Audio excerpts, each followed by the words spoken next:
D A ಸಂಬಂಧಪಟ್ಟಿರ್ತಕ್ಕಂಥ ಕೆಲವೊಂದು ಕ್ವಶನ್ಗಳನ್ನ, ಅದು ವಿಶೇಷವಾಗಿ ಭೂಗೋಳಶಾಸ್ತ್ರ ಸಂಬಂಧಪಟ್ಟಂತ ಕ್ವಶನ್ಗಳನ್ನು ಡಿಸ್ಕಸ್ ಮಾಡ್ತಾ ಹೋಗೋಣ. ಕ್ವಶನ್ ನಂಬರ್ 1 ಏನು ಅಂತಂದ್ರೆ, ಕರ್ನಾಟಕದ ಯಾವ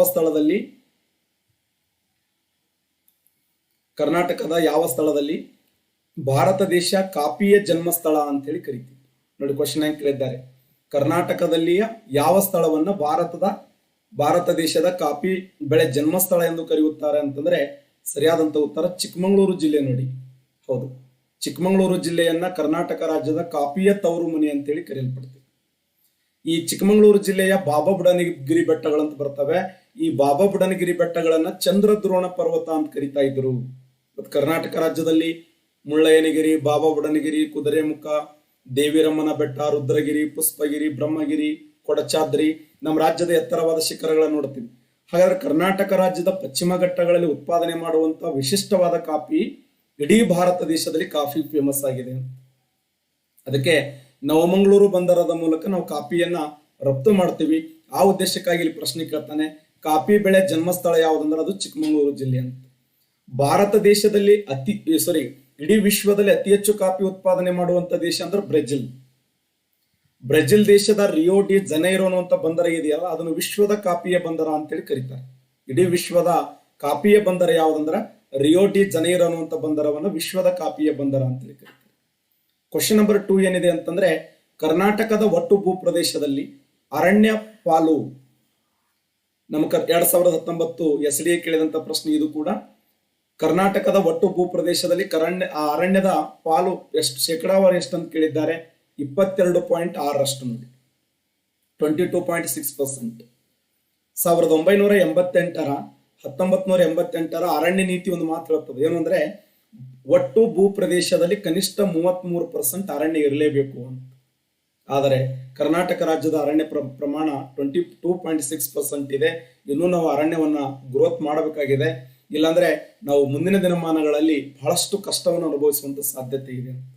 ಇದರಲ್ಲಿ ಅತಿ ಹೆಚ್ಚು ಅರಣ್ಯ ಹೊಂದಿರುವಂತ ಜಿಲ್ಲೆ ಅಂದ್ರೆ ಉತ್ತರ ಕನ್ನಡ ಅತಿ ಹೆಚ್ಚು ಅರಣ್ಯ ಹೊಂದಿರುವಂತ ಜಿಲ್ಲೆ. ಆದರೆ ಅತ್ಯಂತ ಕಡಿಮೆ ಅರಣ್ಯ ಹೊಂದಿರುವಂತ ಜಿಲ್ಲೆ ಅಂದ್ರೆ ವಿಜಯಪುರ. ನೋಡಿ, ವಿಜಯಪುರ ಅತ್ಯಂತ ಕಡಿಮೆ ಅರಣ್ಯ ಹೊಂದಿರುವಂತ ಜಿಲ್ಲೆ ಅಂತ ಹೇಳಿ ಗುರುತಿಸ್ತೀವಿ.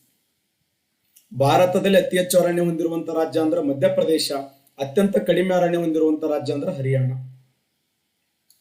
ದೇಶದಲ್ಲಿ ಮಧ್ಯಪ್ರದೇಶ ಕಡಿಮೆ, ಹರಿಯಾಣ ಅಂತ. ನೆಕ್ಸ್ಟ್ ಕ್ವಶನ್, ಈ ಕೆಳಗಿನ ಯಾವ ನದಿಯ ಜಲಾಶಯದಲ್ಲಿ ಭೂ ಜಲಮಟ್ಟದ ನೀರಿನ ಉಪಯುಕ್ತತೆ ಕನಿಷ್ಠವಾಗಿದೆ? ಅಂದ್ರ ಈ ಕೆಳಗಿನ ಯಾವ ನದಿಯ ನೀರಿನ ಈ ಗ್ರೌಂಡ್ ವಾಟರ್ ಅಂತ ಕರಿತೀವಲ್ಲ, ಅಂತರ್ಜಲದ ಪ್ರಮಾಣ ನಾವು ಕಡಿಮೆ ಉಪಯೋಗ ಮಾಡ್ಕೋತೀವಿ ಅಂದ್ರೆ ಸರಿ ಉತ್ತರ. ಇಲ್ಲಿ ಗಂಗಾ ಕೊಟ್ಟಿದ್ದಾರೆ, ಬ್ರಹ್ಮಪುತ್ರ ಕೊಟ್ಟಿದ್ದಾರೆ, ಕಾವೇರಿ ಕೊಟ್ಟಿದ್ದಾರೆ, ಕೃಷ್ಣ ಕೊಟ್ಟಿದ್ದಾರೆ. ಸರಿಯಾದಂತ ಉತ್ತರ ಬ್ರಹ್ಮಪುತ್ರ. ನೋಡಿ, ಇದು ಕೂಡ 2019 SDA ಕೇಳಿದಂತ ಪ್ರಶ್ನೆ. ಬ್ರಹ್ಮಪುತ್ರ ಸರಿಯಾಗಿರುವಂತ ಉತ್ತರ. ಈ ಕೆಳಗಿನ ಯಾವ ನದಿಯ ಜಲಾಯನದಲ್ಲಿ ಭೂ ಜಲಮಟ್ಟದ ನೀರಿನ ಉಪಯುಕ್ತತೆ ಕನಿಷ್ಠವಾಗಿದೆ ಅಂತಂದ್ರೆ ಸರಿಯಾದಂತ ಉತ್ತರ ಬ್ರಹ್ಮಪುತ್ರ. ಯಾಕಂದ್ರೆ ಬ್ರಹ್ಮಪುತ್ರ ಅರುಣಾಚಲ ಪ್ರದೇಶದ ಮೂಲಕ ಹರಿಯುತ್ತದೆ. ಅಸ್ಸಾಂ ರಾಜ್ಯದಲ್ಲಿ ಜಗತ್ತಿನ ಅತ್ಯಂತ ದೊಡ್ಡದಾಗಿರುವಂತ ನದಿ ದ್ವೀಪ ಮಜುಲಿಯ ನಿರ್ಮಾಣ ಮಾಡಿದೆ. ಹೌದಾ, ಪ್ರಪಂಚದ ಅತ್ಯಂತ ದೊಡ್ಡದಾಗಿರುವಂತ ನದಿ ದ್ವೀಪ ಅಂದ್ರೆ ಮಜುಲಿ ಇಡೀ ಜಗತ್ತಿನ ಅತ್ಯಂತ ದೊಡ್ಡದಾಗಿರುವಂತ ನದಿ ದ್ವೀಪ. ಸಾಗರಿಕ ದ್ವೀಪ ಅಂದ್ರ ಗ್ರೀನ್ಲ್ಯಾಂಡ್ ಜಗತ್ತಿನ ಅತ್ಯಂತ ದೊಡ್ಡದಾಗಿರುವಂತ ಸಾಗರಿಕ ದ್ವೀಪ ಅಂದ್ರೆ ಗ್ರೀನ್ಲ್ಯಾಂಡ್. ಪ್ರಪಂಚದ ಅತ್ಯಂತ ದೊಡ್ಡದಾಗಿರುವಂತ ನದಿ ದ್ವೀಪ ಅಂದ್ರೆ ಮಜುಲಿ ಯಾವ ನದಿಯಿಂದ ನಿರ್ಮಾಣಗೊಂಡಿದೆ ಅಂದ್ರೆ ಬ್ರಹ್ಮಪುತ್ರ ನದಿಯಿಂದ ನಿರ್ಮಾಣಗೊಂಡಿದೆ. ಯಾವ ರಾಜ್ಯ ಅಂದ್ರೆ ಅಸ್ಸಾಂ ರಾಜ್ಯದಲ್ಲಿ ನಿರ್ಮಾಣವಾಗಿದೆ. ಬ್ರಹ್ಮಪುತ್ರ ನದಿ ಇಡೀ ನಮ್ಮ ಭಾರತ ದೇಶದಲ್ಲಿ ಇದು ರಾಷ್ಟ್ರೀಯ ಜಲ ಹೆದ್ದಾರಿ ನಂಬರ್ 2 ಅನ್ನು ನಿರ್ಮಾಣ ಮಾಡಿದೆ. ನೋಡಿ, ಇವತ್ತು ನಮ್ಮ ದೇಶದಲ್ಲಿ ಒಟ್ಟು 6 ರಾಷ್ಟ್ರೀಯ ಜಲ ಹೆದ್ದಾರಿಗಳದಾವೆ. 6 ರಾಷ್ಟ್ರೀಯ ಜಲ ಹೆದ್ದಾರಿಗಳಲ್ಲಿ ರಾಷ್ಟ್ರೀಯ ಜಲ ಹೆದ್ದಾರಿ ನಂಬರ್ 1 ಗಂಗಾ ನದಿಯಲ್ಲಿದ್ದರೆ, 2ನೇ ನದಿನೇ ಬ್ರಹ್ಮಪುತ್ರ ನದಿ ಅಂತ ಕರಿತೀವಿ. ಬ್ರಹ್ಮಪುತ್ರ ನದಿಯನ್ನ ಅಸ್ಸಾಂ ರಾಜ್ಯದ ಕಣ್ಣೀರ್ ನದಿ ಅಂತ ಕರೀತಾರೆ. ಈ ಬ್ರಹ್ಮಪುತ್ರ ನದಿ ಹುಟ್ಟುವುದು ಚಮಯಂಗ ಡಂಗ ಎಂಬ ಸ್ಥಳದಲ್ಲಿ ಹುಟ್ಟಿ ಅರುಣಾಚಲ ಪ್ರದೇಶದ ಮೂಲಕ ಭಾರತವನ್ನು ಪ್ರವೇಶ ಮಾಡಿ ಬಾಂಗ್ಲಾದೇಶದ ಮೂಲಕ ಬಂಗಾಳ ಕೊಲ್ಲಿಯನ್ನ ಸೇರ್ತದೆ ಅಂತ. ನೆಕ್ಸ್ಟ್ ಕ್ವಶನ್, ಈ ಕೆಳಗಿನಗಳಲ್ಲಿ ಯಾವುದು ಭಾರತದ ಅತ್ಯಂತ ಬೃಹತ್ ಧಾರಕ ಬಂದರವಾಗಿದೆ ಅಂತ ಕ್ವಶನ್ ಕೇಳಿ. ಧಾರಕ ಈ ಶಬ್ದ ನೋಡಿ ಹೆಂಗ್ ಬಳಸಿದ್ದಾನೆ, ಧಾರಕ ಅನ್ನುವಂತ ಪದ. ಇಲ್ಲಿ ಜವಾಹರ್ಲಾಲ್ ನೆಹರು ಬಂದರ್ ಅಂತ ಕೊಟ್ಟಿದ್ದಾನೆ, ಕಾಂಡ್ಲಾ ಬಂದರ್ ಅಂತ ಕೊಟ್ಟಿದ್ದಾನೆ, ಮರ್ಮಗೋವಾ ಬಂದರ್ ಅಂತ ಕೊಟ್ಟಾನ, ಚೆನ್ನೈ ಬಂದರ್ ಅಂತ ಕೊಟ್ಟಿದ್ದಾನೆ. ಸರಿ ಉತ್ತರ ಯಾವ್ದಂದ್ರೆ ಜವಾಹರ್ಲಾಲ್ ನೆಹರು ಬಂದರ್ ರೈಟ್ ಆನ್ಸರ್. ನೋಡಿ, ಏನು ಜವಾಹರ್ಲಾಲ್ ನೆಹರು ಬಂದರ ಧಾರಕ ಅಂತಂದ್ರ ಈ ಕಂಟೈನರ್ಗಳಂತ ಬರ್ತಾ ಗೊತ್ತಾ, ಈ ಬಾಕ್ಸ್ಗಳ ತುಂಬಿ ಕಳಿಸ್ತೀವಿ ನಾವು, ದೊಡ್ಡ ದೊಡ್ಡ ಬಾಕ್ಸ್ಗಳ ಮೂಲಕ ಕಳಿಸ್ತೀವಿ. ಹಾಗಾದ್ರೆ ನಮ್ಮ ಭಾರತ ದೇಶದ ಅತ್ಯಂತ ದೊಡ್ಡದಾಗಿರುವಂತ ಬೃಹತ್ ಧಾರಕ ಬಂದರ ಅಂದ್ರೆ ಜವಾಹರ್ಲಾಲ್ ನೆಹರು ಬಂದರ. ಈ ಬಂದರವನ್ನ 1982ರಲ್ಲಿ ಇಂದಿರಾ ಗಾಂಧಿ ಅವರು ಘೋಷಣೆ ಮಾಡ್ತಾರೆ. ಯಾವ ಉದ್ದೇಶಕ್ಕಾಗಿ ಅಂತಂದ್ರ ಮುಂಬೈ ಬಂದರದ ಒತ್ತಡವನ್ನು ತಡೆಗಟ್ಟುವ ಉದ್ದೇಶಕ್ಕಾಗಿ. ಮುಂಬೈ ಬಂದರದ ಒತ್ತಡವನ್ನು ತಡೆಗಟ್ಟುವಂತ ಉದ್ದೇಶಕ್ಕಾಗಿ ಜವಾಹರ್ಲಾಲ್ ನೆಹರು ಬಂದರವನ್ನ 1982ರಲ್ಲಿ ಸ್ಥಾಪನೆ ಮಾಡಲಾಗಿತ್ತು. ಇದು ಭಾರತ ದೇಶದ ಅತ್ಯಂತ ದೊಡ್ಡದಾಗಿರುವಂತ ಕಂಟೈನರ್ ಬಂದರ ಅಂತ ಕರೀತಾರೆ. ಕಂಟೈನರ್ ಬಂದರ ಅಂದ್ರೆ ಒಂದೇ, ಧಾರಕ ಬಂದರ ಅಂದ್ರೆ ಒಂದೇ ಅಲ್ಲ. ಕಾಂಡ್ಲಾ ಬಂದರ ಇದು ಗುಜರಾತ್ ರಾಜ್ಯದಲ್ಲಿ ಕಂಡು ಬರುತ್ತದೆ. ಇದನ್ನ ದೀನ್ ದಯಾಳು ಉಪಾಧ್ಯಾಯ ಬಂದರ ಅಂತ ಕರೀತಾರೆ. ಗೋವಾ ರಾಜ್ಯದಲ್ಲಿ ಕಂಡು ಬರುತ್ತದೆ. ಚೆನ್ನೈ ಬಂದರ ದಕ್ಷಿಣ ಭಾರತದ ಹೆಬ್ಬಾಗಿಲು ಅಂತ ಕರಿತೀವಿ. ನೆಕ್ಸ್ಟ್, ಯಾವ ಪರ್ವತ ಶ್ರೇಣಿಗಳು ತೆತೈಸ್ ಸಮುದ್ರದಲ್ಲಿ ನಿರ್ಮಾಣವಾಗಿವೆ ಅಂತ ಕ್ವಶನ್ ಕೇಳಿದ್ದಾನೆ. ಸರಿಯಾದಂತ ಉತ್ತರ ಹಿಮಾಲಯ ಪರ್ವತಗಳು. ನೋಡಿ, ಬಹಳ ಅದ್ಭುತವಾದಂತ ಪರ್ವತಗಳು ಹಿಮಾಲಯ ಪರ್ವತಗಳು ಜಗತ್ತಿನಲ್ಲಿ ಅತ್ಯಂತ ಎತ್ತರವಾದ ಮಡಿಕೆ ಪರ್ವತಗಳಂತ ಗುರುತಿಸ್ತೀವಿ. ಇಡೀ ಪ್ರಪಂಚದಲ್ಲಿ ಅತ್ಯಂತ ಎತ್ತರವಾದ ಮಡಿಕೆ ಪರ್ವತ ಅಂದ್ರೆ ಹಿಮಾಲಯ. ಅತ್ಯಂತ ಉದ್ದವಾದ ಮಡಿಕೆ ಪರ್ವತಗಳು ಅಂತಂದ್ರೆ ಆಂಡಿಸ್ ಪರ್ವತಗಳು.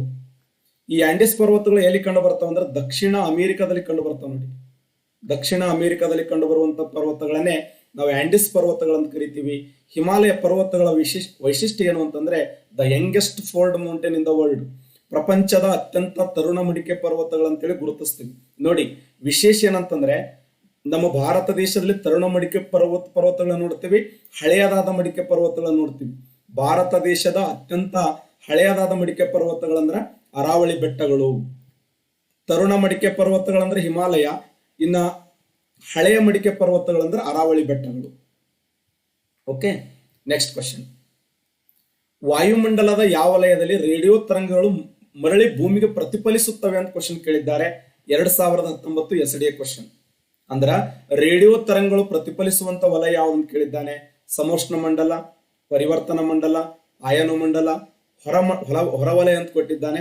ಸರಿಯಾಗಿರುವಂತ ಉತ್ತರ ಯಾವ್ದಂದ್ರೆ ಇಲ್ಲಿ ವಾಯುಮಂಡಲದ ಯಾವ ವಲಯದಲ್ಲಿ ರೇಡಿಯೋ ತರಂಗಗಳು ಮರಳಿ ಭೂಮಿಗೆ ಪ್ರತಿಫಲಿಸುತ್ತವೆ ಅಂತಂದ್ರೆ ಸರಿಯಾದಂತ ಉತ್ತರ ಆಯನ ಮಂಡಲ. ನೋಡಿ, ಆಯನ ಮಂಡಲ ಅಂತಂದ್ರು ಒಂದೇ. ಈ ಆಯನ ಮಂಡಲಕ್ಕಿರುವ ಇನ್ನೊಂದು ಹೆಸರೇ ಉಷ್ಣತಾ ಮಂಡಲ ಅಂತ ಕರೀತಾರೆ. ಉಷ್ಣತಾ ಮಂಡಲ ಅಂದ್ರು ಒಂದೇ. ಇದನ್ನೇ ಥರ್ಮೋಸ್ಪಿಯರ್ ಅಂತ ಕರೀತಾರೆ, ಆಯೋನೋಸ್ಪಿಯರ್ ಅಂತ ಕರೀತಾರೆ. ಈ ಒಂದು ವಲಯದಲ್ಲಿ ರೇಡಿಯೋ ತರಂಗಗಳು ಭೂಮಿಗೆ ಪ್ರತಿಫಲಿಸ್ತವೆ. ನಾವು ವಾಯುಮಂಡಲ ರಚನೆ ನೋಡ್ತೀವಿ. ಪರಿವರ್ತನ ಮಂಡಲ, ಸಮೋಷ್ಣ ಮಂಡಲ, ಮಧ್ಯ ಮಂಡಲ, ಆಯನ ಮಂಡಲ, ಬಾಹ್ಯ ಮಂಡಲ ಅಂತ.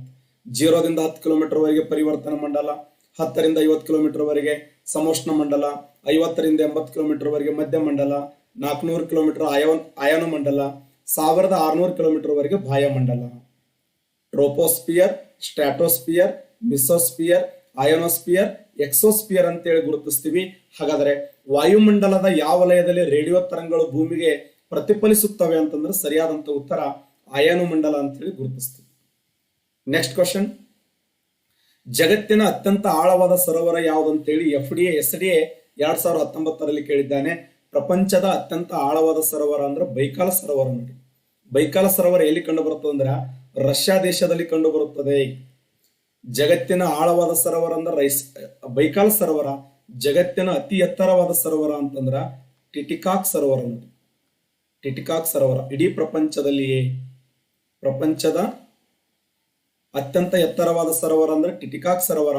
ಟಿಟಿಕಾಕ್ ಸರೋವರ ಎಲ್ಲಿದೆ ಅಂದ್ರೆ ದಕ್ಷಿಣ ಅಮೆರಿಕದ ಬೋಲವಿಯಾ ದೇಶದಲ್ಲಿ ಕಂಡು ಬರುತ್ತದೆ. ದಕ್ಷಿಣ ಅಮೆರಿಕದಲ್ಲಿ ಅತಿ ಹೆಚ್ಚಿನ ಪ್ರಮಾಣದ ಈ ಒಳನಾಡು ಜಲಸಾರಿಗೆಯನ್ನು ಸಂಪರ್ಕ ಕಲ್ಪಿಸಿದಂತ ಒಂದು ಸರೋವರ ಅಂದ್ರ ಅದು ಟಿಟಿಕಾಕ್ ಸರೋವರ ಅಂತ ಕರಿತೀವಿ. ಬೈಕಾಲ್ ಸರೋವರ ಎಲ್ಲಿದೆ ಅಂದ್ರೆ ರಷ್ಯಾ ದೇಶದಲ್ಲಿ ಕಂಡು ಬರುತ್ತದೆ. ಇದು ಪ್ರಪಂಚದ ಅತ್ಯಂತ ಆಳವಾದ ಸರೋವರ ಅಂತ. ಇನ್ನ ವಿಕ್ಟೋರಿಯಾ ಸರೋವರ ಆಫ್ರಿಕಾ ಖಂಡದಲ್ಲಿ ಕಂಡು ಬರ್ತದೆ. ಇನ್ನ ಸುಪ್ರಿಯರ್ ಸರೋವರ ಪ್ರಪಂಚದ ಅತಿ ದೊಡ್ಡ ಸಿಹಿನೀರಿನ ಸರೋವರ ಅಂತ ಕರಿತೀವಿ. ಉಲಾರ್ ಸರೋವರ ಭಾರತ ದೇಶದ ಅತಿ ದೊಡ್ಡ ಸಿಹಿನೀರಿನ ಸರೋವರ ಜಮ್ಮು ಕಾಶ್ಮೀರದಲ್ಲಿ ಕಂಡು ಬರ್ತದೆ. Next question. ಕರ್ನಾಟಕದಲ್ಲಿ ಈ ಕೆಳಗಿನಗಳಲ್ಲಿ ಪಶ್ಚಿಮದ ಕಡೆಗೆ ಹರಿಯದಿರುವ ನದಿ ಯಾವುದು ಅಂತ ಕೇಳ. ನೋಡಿ, ಇದೇ ತರ ಪ್ರಶ್ನೆ ಕೇಳೋಣ. ಪಶ್ಚಿಮ ಹರಿಯುವ ನದಿ ಯಾವುದು, ಪೂರ್ವ ಹರಿಯುವ ನದಿ ಯಾವುದು, ಈ ತರ. ಹಾಗಾದ್ರೆ ಕಾಳಿ ನದಿ, ಅಘನಾಶಿನಿ, ಶರಾವತಿ ಈ ಮೂರು ನದಿಗಳು ಏನ್ ಮಾಡ್ತಾವ ಅಂದ್ರೆ ಪಶ್ಚಿಮಕ್ಕೆ ಹರಿತಾವೆ. ಕಾಳಿ ನದಿ ಉತ್ತರ ಕನ್ನಡ ಜಿಲ್ಲೆಯಲ್ಲಿ ಹುಟ್ಟುತ್ತದೆ, ಹೊನ್ನಾವರದ ಮೂಲಕ ಕಾರವಾರದ ಮೂಲಕ ಅರಬ್ಬಿ ಸಮುದ್ರ ಸೇರ್ತದೆ. ಅಘನಾಶಿ ನದಿ ಇದು ಸಹ ಉತ್ತರ ಕನ್ನಡ ಜಿಲ್ಲೆಯಲ್ಲಿ ಹುಟ್ಟಿ ಅರಬ್ಬಿ ಸಮುದ್ರ ಸೇರುತ್ತದೆ. ಶರಾವತಿ ಇದು ಶಿವಮೊಗ್ಗ ಜಿಲ್ಲೆಯಲ್ಲಿ ಹುಟ್ಟಿ ಅರಬ್ಬಿ ಸಮುದ್ರವನ್ನು ಸೇರುತ್ತದೆ. ಆದರೆ ಈ ಲಕ್ಷ್ಮಣ ತೀರ್ಥ ಅನ್ನುವಂತ ನದಿ ಇದೆಯಲ್ಲ, ಇದು ಕಾವೇರಿ ನದಿಯ ಉಪನದಿ. ಕಾವೇರಿ ನದಿ ಉಪನದಿಯಾಗಿದ್ದು ಲಕ್ಷ್ಮಣ ತೀರ್ಥ ನಿರ್ಮಾಣ ಮಾಡಿದಂತ ಪ್ರಸಿದ್ಧವಾದ ಜಲಪಾತ ಯಾವುದಂದ್ರ ಇರ್ಪು ಫಾಲ್ಸ್. ಇದು ಕ್ವಶನ್ ಆಗಿದೆ ನೋಡಿ. ಇರ್ಪು ಫಾಲ್ಸ್ ಯಾವ ನದಿಯಿಂದ ನಿರ್ಮಾಣಗೊಂಡಿದೆ ಅಂದ್ರೆ ಲಕ್ಷ್ಮಣ ತೀರ್ಥ. ಇದು ಯಾವ ನದಿಯ ಉಪನದಿ ಅಂದ್ರೆ ಕಾವೇರಿ ನದಿಯ ಉಪನದಿ. ಕಾಳಿ, ಅಘನಾಶಿನಿ, ಶರಾವತಿ ಇವೆಲ್ಲ ಪಶ್ಚಿಮಕ್ಕೆ ಹರಿಯುವ ನದಿಗಳಾದರೆ ಆ ಲಕ್ಷ್ಮಣ ತೀರ್ಥ ಏನ್ ಮಾಡ್ತಂದ್ರೆ ಪೂರ್ವಕ್ಕೆ ಹರಿದು ಕಾವೇರಿ ನದಿಯನ್ನು ಸೇರಿ ಬಂಗಾಳ ಕೊಲ್ಲಿಯನ್ನು ಸೇರುತ್ತದೆ ಅಂತ ಹೇಳಿ ಗುರುತಿಸ್ತೀವಿ. Next question, Bharat, China, Myanmar ನೋಡಿ 3 ದೇಶಗಳು, ಭಾರತ, ಚೈನಾ, ಮಯನ್ಮಾರ್ 3 ದೇಶಗಳು ಸಂಧಿ ಸ್ಥಾನದಲ್ಲಿ ರೂಪಿತವಾಗಿರುವಂತ ಪರ್ವತ ಶ್ರೇಣಿ ಯಾವುದು ಅಂತ ನೋಡಿ. ನಮ್ಮ ಭಾರತ ದೇಶದ ಉತ್ತರ ಭಾಗದಲ್ಲಿ ಚೈನಾ ದೇಶವನ್ನು ನೋಡ್ತೀವಿ ನಾವು.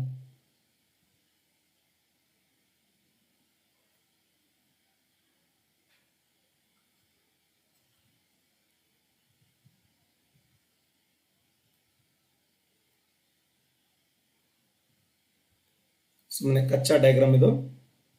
ಇಲ್ಲಿ ಯಾವ ದೇಶ ಇದೆ ಅಂತಂದ್ರೆ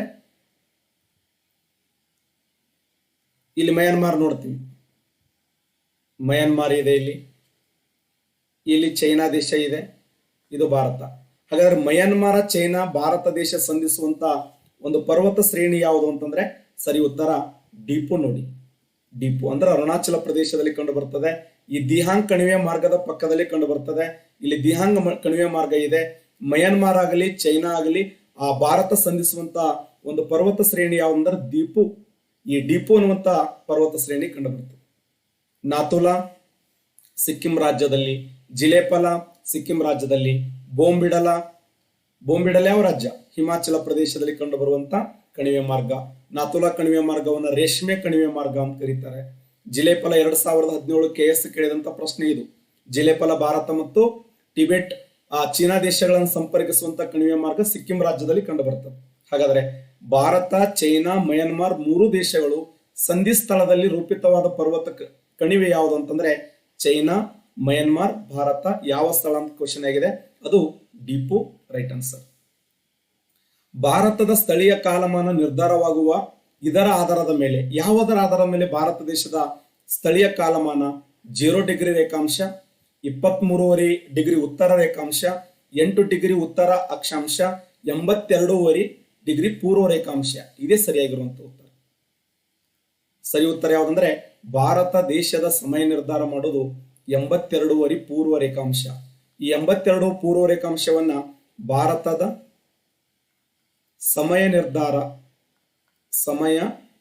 ನಿರ್ಧಾರ ಮಾಡುವಂತ ರೇಖಾಂಶ ಅಂತ ಕರೀತಾರೆ. ಇದನ್ನೇ IST ಅಂತ ಕರೀತಾರೆ. IST means Indian standard time ಅಂತ ಕರಿತೀವಿ. Indian standard time. ಎಷ್ಟು ರಾಜ್ಯಗಳ ಮೂಲಕ ಅಂದ್ರೆ 5 ರಾಜ್ಯಗಳು. 5 ರಾಜ್ಯಗಳು ಯಾವಂದ್ರೆ 1 ಉತ್ತರ ಪ್ರದೇಶ್, 2 ಮಧ್ಯಪ್ರದೇಶ್, 3 ಛತ್ತೀಸ್ಗಢ, ಒಡಿಸ್ಸಾ ಮತ್ತೆ ಆಂಧ್ರ ಪ್ರದೇಶ್. ಅದನ್ನೇ UP, MP, CO, AP ಅಂತ ಕರಿತೀವಿ. 5 ರಾಜ್ಯಗಳ ಮೂಲಕ ಹಾದು ಹೋಗ್ತದೆ. ಇದು GMT ಗಿಂತ ಎಷ್ಟು ಗಂಟೆ ಮುಂದಿರ್ತದೆ ಅಂದ್ರೆ 5 ಗಂಟೆ 30 ನಿಮಿಷ ಮುಂದಿರ್ತದೆ. ಭಾರತ ದೇಶದ ಸಮಯ GMT ಗಿಂತ ಈ ಭಾರತ ಸಮಯ ಎಷ್ಟು ಗಂಟೆ ಮುಂದಿರ್ತದೆ ಅಂತ ಕ್ವಶನ್ ಕೇಳಿದ್ದಾನೆ. 5 ಗಂಟೆ 30 ನಿಮಿಷ ಮುಂದಿರ್ತದೆ. ಭಾರತ ಪೂರ್ವಾರ್ಧಗೋಳದಲ್ಲಿರುವುದರಿಂದ ಸಹಜವಾಗಿನೇ ಭಾರತದಲ್ಲಿ 82.5 ಪೂರ್ವ ರೇಖಾಂಶ ಅಂತ ಗುರುತಿಸ್ತೀವಿ. ಅಂದ್ರೆ ಭಾರತ 68.7 ಪೂರ್ವ ರೇಖಾಂಶದಿಂದ 97.25 ಪೂರ್ವ ರೇಖಾಂಶ, ಇವೆರಡರ ಮಧ್ಯದಲ್ಲಿ 82.5 ಪೂರ್ವ ರೇಖಾಂಶ ಹಾದು ಹೋಗುತ್ತದೆ ಅಂತ.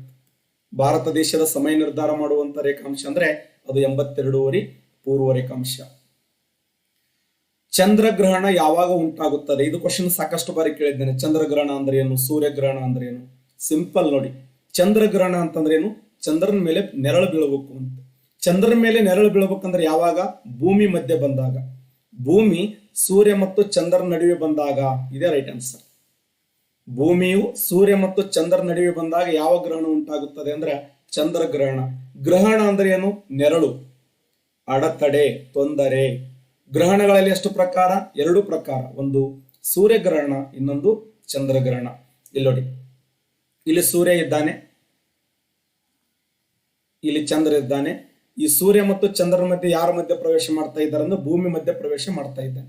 ಒಂದೇ ಸಮತಲದಲ್ಲಿ ಬಂದಾಗ ಗ್ರಹಣಗಳು ಸಂಭವಿಸುತ್ತವೆ.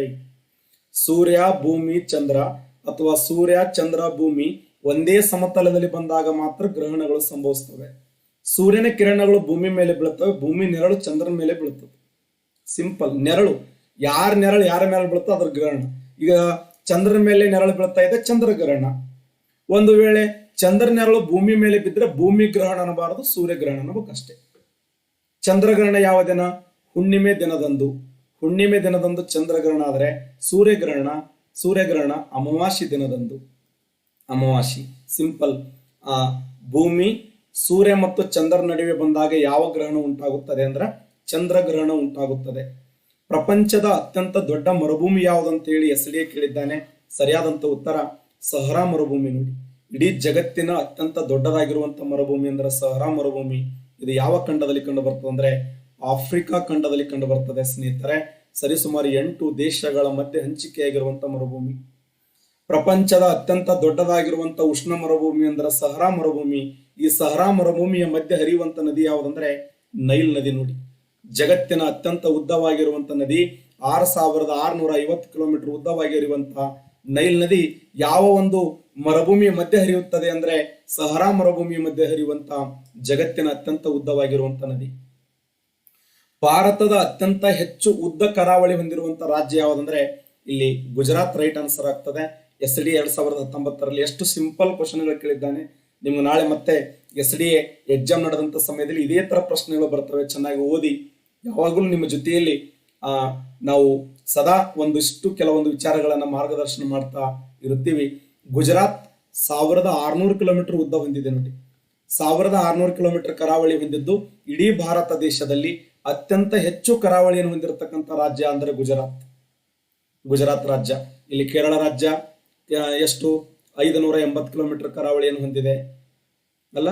ಇನ್ನು ಕರ್ನಾಟಕ ಕೇವಲ 320 ಕಿಲೋಮೀಟರ್ ಕರಾವಳಿ ಹೊಂದಿದೆ. ಆಂಧ್ರ ಪ್ರದೇಶ 1000 ಕಿಲೋಮೀಟರ್ ಕರಾವಳಿ ಹೊಂದಿದೆ. ಇಡೀ ಭಾರತ ದೇಶದಲ್ಲಿ ಕರಾವಳಿ ಹಂಚಿಕೊಂಡ ರಾಜ್ಯಗಳ ಸಂಖ್ಯೆ 9 ರಾಜ್ಯಗಳು.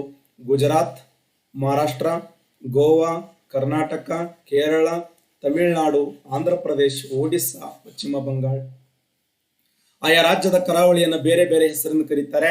ಗುಜರಾತ್ ರಾಜ್ಯದ ಕರಾವಳಿಯನ್ನು ಕಚ್ ಕರಾವಳಿ, ಮಹಾರಾಷ್ಟ್ರ ಕೊಂಕಣಿ, ಗೋವಾ ಕೊಂಕಣಿ, ಕರ್ನಾಟಕ ಕೇಂದ್ರ ಕರಾವಳಿ, ಕೇರಳ ಮಲಬಾರ ಕರಾವಳಿ, ತಮಿಳುನಾಡು ಕೋರಮಂಡಲ, ಆಂಧ್ರ ಕರಾವಳಿ, ಒಡಿಸ್ಸಾ ಉತ್ಕಲ ಕರಾವಳಿ, ಪಶ್ಚಿಮ ಬಂಗಾಳ ವಂಗ ಕರಾವಳಿ ಅಂತ ಕರೀತಾರೆ.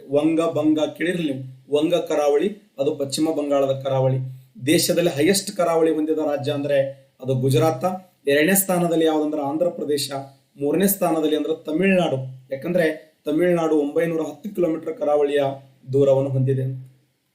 ಇನ್ನ ಕರ್ನಾಟಕದ ಪ್ರಸಿದ್ಧ ದೋಬ್ ಪ್ರದೇಶ. ದೋಬ್ ಅಂದ್ರೆ ಏನು? 2 ನದಿಗಳ ಮಧ್ಯೆ ಕಂಡು ಬರುವಂತ ಭೂ ಪ್ರದೇಶವನ್ನ ದೋಬ್ ಅಂತ ಕರೀತಾರೆ. 2 ನದಿಗಳ ಮಧ್ಯೆ ಕಂಡು ಬರುವಂತ ಭೂ ಪ್ರದೇಶವನ್ನ ದೋಬ್ ಅಂತ ಕರಿತೀವಿ. ಕರ್ನಾಟಕ ರಾಜ್ಯದ ಪ್ರಸಿದ್ಧ ದೋಬ್ ಯಾವ್ದಂದ್ರ ಅದು ರಾಯಚೂರು ದೋಬ್.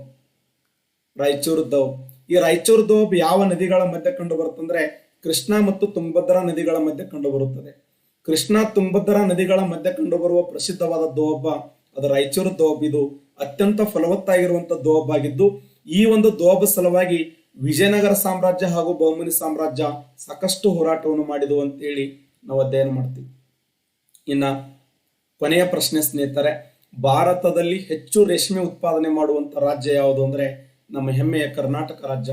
ಅದಕ್ಕೆ ಕರ್ನಾಟಕ ರಾಜ್ಯವನ್ನ ರೇಷ್ಮೆಯ ನಾಡು ಅಂತ ಕರಿತೀವಿ. ನಮ್ಮ ರಾಜ್ಯ ಅತಿ ಹೆಚ್ಚು ತೆಂಗು ಉತ್ಪಾದನೆ ಮಾಡುವಂತ ಒಂದು ಕಾಲದ ರಾಜ್ಯ ಆಗಿತ್ತು. ಪ್ರೆಸೆಂಟ್ ತಮಿಳುನಾಡಿದೆ ತೆಂಗು ಉತ್ಪಾದನೆ ಮಾಡುವುದರಲ್ಲಿ. ಕರ್ನಾಟಕ ರಾಗಿ ಉತ್ಪಾದನೆ ಮಾಡುವುದರಲ್ಲಿ ಪ್ರಥಮ ಸ್ಥಾನದಲ್ಲಿದೆ. ಚಿನ್ನದಲ್ಲಿ ಪ್ರಥಮ ಸ್ಥಾನ ಇದೆ. ಕಬ್ಬಿಣದ ಅದಿರಿನಲ್ಲಿ ನಮ್ಮ ಕರ್ನಾಟಕ ಮುಂಚೂಣಿಯಲ್ಲಿದೆ. ಒಟ್ಟಾರೆ ಕರ್ನಾಟಕ ರಾಜ್ಯ ರೇಷ್ಮೆ ಉತ್ಪಾದನೆ ಮಾಡುವುದರಲ್ಲಿ ಪ್ರಥಮ ಸ್ಥಾನದಲ್ಲಿರುವಂತಹ ರಾಜ್ಯ. 2019 ಎಸ್ಡಿಎ ಕೇಳಿದಂತ ಪ್ರಶ್ನೆ.